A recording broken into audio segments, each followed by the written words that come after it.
The absolute freedom you think you want is a psychological cage. Its bars are made of infinite choice, and its lock is your own indecision. By the end of this, you'll understand the hidden mental tax you pay every time you open a menu, scroll through a streaming service, or contemplate a career change. And chances are, you're paying this tax multiple times a day, mistaking the stress it causes for the price of modern life. It all started with Jan. In the year 2000, a researcher named Sheena Iyengar set up a tasting booth at a gourmet food store in California. Some days, she offered a dazzling display of 24 different exotic jams. Other days, she offered a simple curated selection of just 6. The large display attracted more people. They crowded around, intrigued by the sheer variety. But here is where the story turns. Of all the people who stopped at the massive 24 jam display, only 3% actually bought a jar. At the smaller, 6 jam display, 30% of people walked away with a purchase, a tenfold increase. Shoppers who bought from the smaller selection also reported feeling more satisfied with their choice. This quirky finding about jam opened a window into a fundamental flaw in human decision-making. The very thing we believe represents freedom-abundant choice often leads to paralysis and dissatisfaction. This is where most explanations stop. But the jam is just the beginning. The real question is why our brains react this way. What's actually happening on a mechanical level when we're faced with too much choice? It comes down to 3 hidden costs that your brain is constantly calculating. The first is paralysis. Your working memory, the part of your brain that handles active decision-making, can only juggle so many pieces of information at once. When presented with 6 jams, you can reasonably compare them: raspberry versus apricot, fig versus plum. When presented with 24, your brain short-circuits. It's cognitive overload. It's like trying to run 40 complex programs on a 10-year-old laptop. The system just freezes. It becomes easier to make no choice at all than to do the exhausting work of evaluating every single option. That is why the shoppers walked away empty-handed. The mental effort required to choose was simply too high. The second hidden cost is the escalation of expectations. When you have only a few options, your goal is to pick a good one. If you have 50 options for a new set of headphones, your goal shifts. You now expect to find the perfect one. The sheer number of choices sets an impossibly high bar for satisfaction. After spending hours researching, comparing specs, and reading reviews, the product you finally choose has to be flawless to justify the effort. When it inevitably has a minor shortcoming, the disappointment is magnified.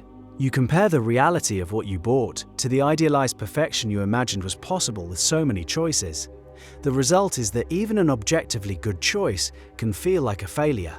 Your brain subtracts satisfaction based on the gap between your high expectations and the product's reality. The third, and perhaps most corrosive, cost is self-blame. Imagine you buy a blender from a store that only sells 2 models. If it breaks, you can blame the store's poor selection. They only had 2 options. What could I do? Now imagine you buy a blender after researching 50 models online. If that one breaks, who do you blame? Yourself. With an abundance of choice, the responsibility for the outcome rests squarely on your shoulders. You could have chosen differently. You could have read one more review. You could have picked number 27 instead of number 42. This creates a fertile ground for regret. The ghost of all the other options you rejected haunts the one you selected. You're less satisfied with what you have because your mind is constantly replaying the choices you didn't make, so it paralyzes you, inflates your expectations, and makes you blame yourself. The most damaging effect is the paralysis you feel about your own future. That leads to a specific kind of regret few people ever talk about. This phenomenon sorts people into 2 distinct camps. Barry Schwartz, the psychologist who popularized this research, calls them maximizers and satisficers. A maximizer is someone who feels compelled to examine every single option to ensure they are making the absolute best possible choice. They will open 20 tabs to research a hotel. They'll create a spreadsheet to compare car features. They are the ones who suffer most from choice overload. The irony is that maximizers often end up with objectively better outcomes. They might get a slightly better deal or a product with more features, but they are consistently less happy with their choices. The process is so stressful and exhausting that it drains any joy from the result. They are also more prone to buyer's remorse and second guessing. A satisficer, on the other hand, has a different operating system. They have a set of criteria, a good enough threshold. They look for the first option that meets their standards, and once they find it, they stop looking. They pick a hotel that's in the right location, has good reviews, and is within their budget, then they book it and move on with their life. They spend less time and energy on the decision, and crucially, they feel better about it afterward. They are happier with their lives, more optimistic and less likely to experience depression. Think about the last time you bought something online over $50. Did you cross-reference every review and spec for 2 hours? Or did you find one that met your needs and just click buy? Your answer gives you a clue about which camp you fall into. This isn't just about shopping. It applies to careers, relationships, and where you live. The maximizer feels the immense pressure to find the one perfect partner, the one perfect job, the one perfect city. This relentless search for the best poisons the experience of finding something truly good. But researchers found something disturbing. The modern world, with its infinite digital shelves and endless social media feeds, is actively turning more of us into unhappy maximizers. The system is designed to do this, and here's how it works. Consider your streaming service. The interface is an infinite scroll, a practically limitless library of films and shows. The platform's goal is to keep you engaged, scrolling, looking. The promise is that the perfect movie is just one more swipe away, so you scroll and scroll. You glance at dozens of options, and your brain starts to feel the weight of what economists call opportunity cost. Opportunity cost is the value of the next best alternative you give up when you make a choice. With a few options, the cost is small and easy to calculate. But when you have thousands of movies at your fingertips, the perceived opportunity cost of watching just one becomes enormous. To choose one movie is to actively reject thousands of others. This creates a low-grade anxiety. The fear of missing out on a potentially better option becomes so strong that you end up watching nothing at all, or picking something you've already seen, just to end the stress of choosing. This mechanism is the engine of modern digital life. Dating apps present an endless carousel of potential partners, reducing commitment to a single person because a theoretically better match might be one swipe away. Social media feeds show you hundreds of alternate lives you could be living, places you could be visiting, careers you could be having. The algorithm is a choice-generating machine, and its fuel is your dissatisfaction. It keeps you in a state of perpetual seeking, because a seeker is a user. A satisfied person closes the app.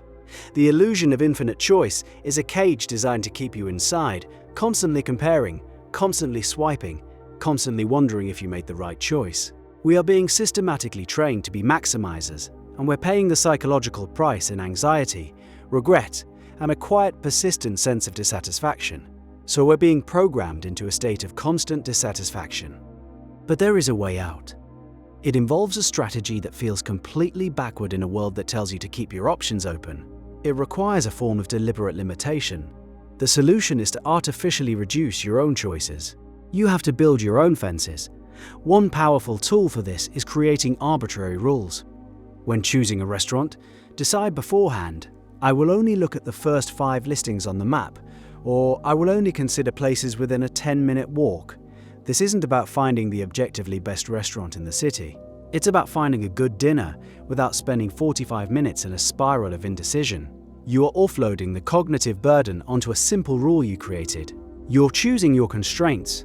For bigger decisions like hiring someone or finding an apartment, you can use a mathematical principle called the 37% rule, or optimal stopping. The math is complex, but the rule is simple. If you have a set number of options to review in a set time, you should spend the first 37% of your time exploring options without committing. This phase is purely for gathering data. You're establishing a benchmark for what good looks like. After that 37% point, you select the very next option you encounter that is better than any you saw in the initial group. It gives you a clear process and a definitive stopping point, protecting you from the endless loop of what if there's something better. Finally, embrace the power of irreversible decisions. Psychologist Dan Gilbert's research found that people are often happier with choices they cannot undo. When a decision is final, our psychological immune system kicks in. The brain starts working to find all the reasons why our choice was the right one. It reframes the situation to make us feel good about the outcome. When a decision is reversible, we keep the mental door open. We continue to evaluate and compare.